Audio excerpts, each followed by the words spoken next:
Bueno, en este video lo que vamos a hacer es vamos a ver los dos tipos de gráficas, ¿sí? Cuando los datos están en frecuencia simple y cuando los datos están agrupados en intervalos. Entonces lo que vamos a hacer es vamos a volver a la planilla anterior, ¿sí? Vamos a volver específicamente a la tabla que habíamos construido, en la cual, como recordamos, vemos los valores que va tomando la variable y la cantidad de veces que se repite cada uno de estos valores en la base de datos que estamos analizando, ¿sí?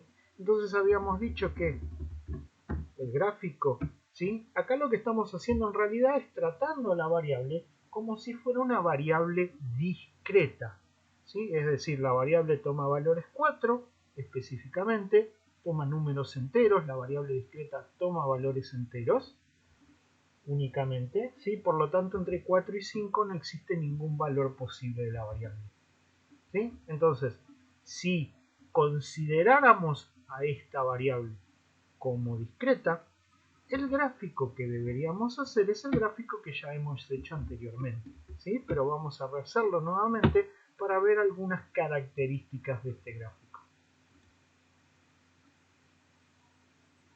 Entonces pintamos, para los que quieran aprender en Excel, ¿sí? Vamos a insertar gráfico. ¿Gráfico qué tipo de gráfico? De columna 2D, ¿sí? Si quieren hacerlo 3D queda a su criterio, pero para este video alcanza con realizar un gráfico de 2D. Recuerden siempre el gráfico tiene que tener un título, ¿sí? El título en general responde, hay una regla memotécnica en estadística que permite no solo definir las poblaciones, sino también poner los nombres de los títulos, que es que el título tiene que responder a 4 preguntas: ¿qué, cómo, cuándo y dónde? ¿Sí? Vamos a escribirlo acá abajo, tienen que responder ¿qué, cómo, cuándo y dónde? Y la regla memotécnica que usamos en estadística es qué, cómo, ¿sí? De qué, cómo, cuándo y dónde. Bien, entonces ahora lo que nos falta es modificar el eje inferior, ¿sí? Porque sabemos que nuestra variable toma valores entre 4 y 30 y acá está representado del 1 al 27. Eso ocurre en realidad porque el Excel todavía no tiene datos del eje.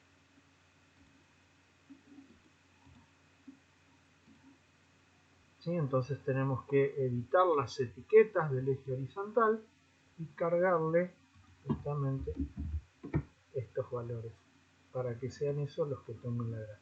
Y ahí queda automáticamente corregido, ¿sí?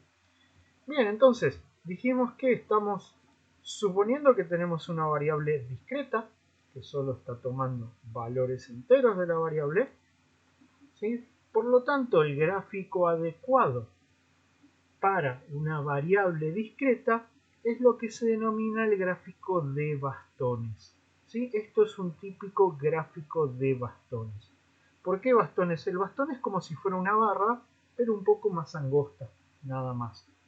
¿Pero qué? ¿Cuál es la parte más importante de este gráfico?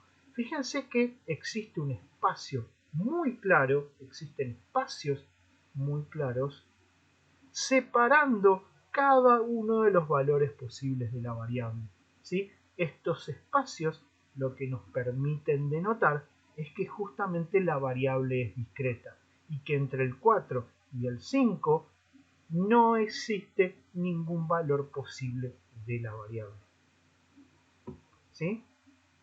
Entonces este sería el gráfico correcto en el caso de que estemos trabajando con una variable discreta: cantidad de hijos, cantidad de tarjetas, cantidad de empleos que ha tenido en los últimos años, ¿sí? Todo ese tipo de variables son graficados a partir de un gráfico de este estilo. Entonces ahora vamos a ver el gráfico cuando la variable es continua, como es el caso en el que estamos trabajando, y le dimos un tratamiento de intervalos, ¿sí? Que es el tratamiento correcto cuando la variable es continua. El gráfico, en cuanto a la construcción a partir del Excel, es muy similar. Vamos a insertar un gráfico de columnas. Vamos a hacer en realidad exactamente el mismo gráfico que hicimos antes. Pero ¿dónde vamos a hacer la distinción? que como es una variable continua, estas barras deben estar pegadas una a la otra, ¿sí? No puede existir separación entre las mismas.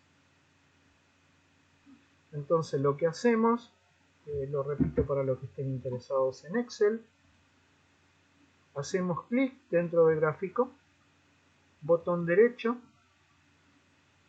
dar formato a serie de datos, y acá seguramente vamos a tener ancho del intervalo, ¿sí? Dado que es una variable continua, lo que tenemos que hacer es que las barras estén pegadas uno al otro, es decir, el ancho debe ser de 0. Y este gráfico se le denomina histograma. ¿Sí? Recordemos que debemos tener un título. En la medida de lo posible deberíamos poder pintar las barras de otro color.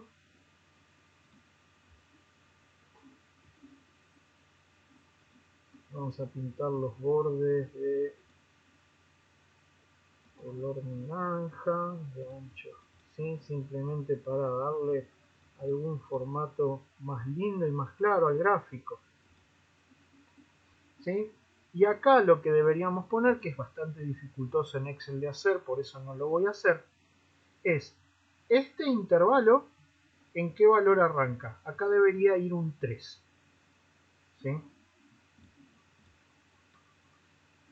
Donde termina el intervalo, el primer intervalo, que es el comienzo del segundo intervalo, acá debería ir abajo un número 7. Acá abajo debería ir el 11, acá abajo debería ir el 15, y así sucesivamente. Cada una de estas barras, ¿sí?, que están dibujadas acá, que sirven como delimitación de la barra grande, ¿sí?, cada una de estas líneas que sirve como límite de las barras, debe tener el valor que corresponda de acuerdo a la tabla que estamos analizando. De vuelta, arrancamos en 3 acá.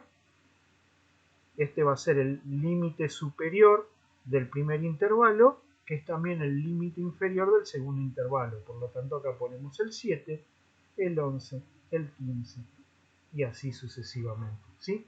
Acá yo les voy a mostrar un gráfico más desarrollado que se hizo a través de otro programa, ¿sí? Pero esto es un poco a lo que deben aspirar ustedes a reproducir,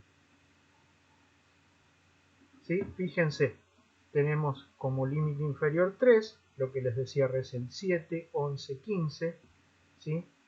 La barra, ¿qué altura tiene? La frecuencia, ¿sí? La primera tiene frecuencia 7, por lo tanto se dibuja hasta el 7. La segunda y la tercera tienen frecuencia 24, 11, 6. Las barras azules son lo que se denominan el histograma, ¿sí? La línea roja que vemos también dentro de este gráfico es lo que se llama el polígono de frecuencia. ¿Cómo se construye el polígono de frecuencias? Bueno, básicamente lo que hacemos es, vamos a construir un intervalo, para decirlo de alguna forma, un intervalo fantasma, ¿sí?, más chico, un intervalo fantasma más grande, con frecuencia 0, que es de donde va a arrancar el polígono de frecuencia, ¿sí? Se ve este punto verde de acá abajo, es de donde arranca, este punto verde es donde termina, que son intervalos que están fuera de las mediciones reales. Entonces ahí le ponemos un punto, y este 7, ¿dónde está ubicado? Está ubicado justamente en el punto medio del intervalo analizado, ¿sí? ¿Se acuerdan que para la construcción de la tabla habíamos calculado los puntos medios, que eran 5, 7, 9? Entonces este punto verde que está acá, ¿sí?, está justo marcado en el punto medio del intervalo. Entonces la unión de los puntos medios del intervalo permiten conformar el polígono de frecuencia, ¿sí?, siempre arrancando desde el 0 y terminando al final desde el 0. Acá tenemos otro histograma basado exactamente en los mismos datos, pero este histograma tiene la característica de ser de las frecuencias acumuladas, ¿sí? El primer intervalo, ¿qué frecuencia tiene? 7, que vemos acá. El segundo intervalo tiene frecuencia 31, representado acá, 55, 66, 72, 75 y 78. ¿Sí? Y acá también vemos el polígono. Pero ¿qué sucede? En el gráfico anterior, los puntos que permitían unir las líneas que conforman el polígono se marcaban en el punto medio del intervalo.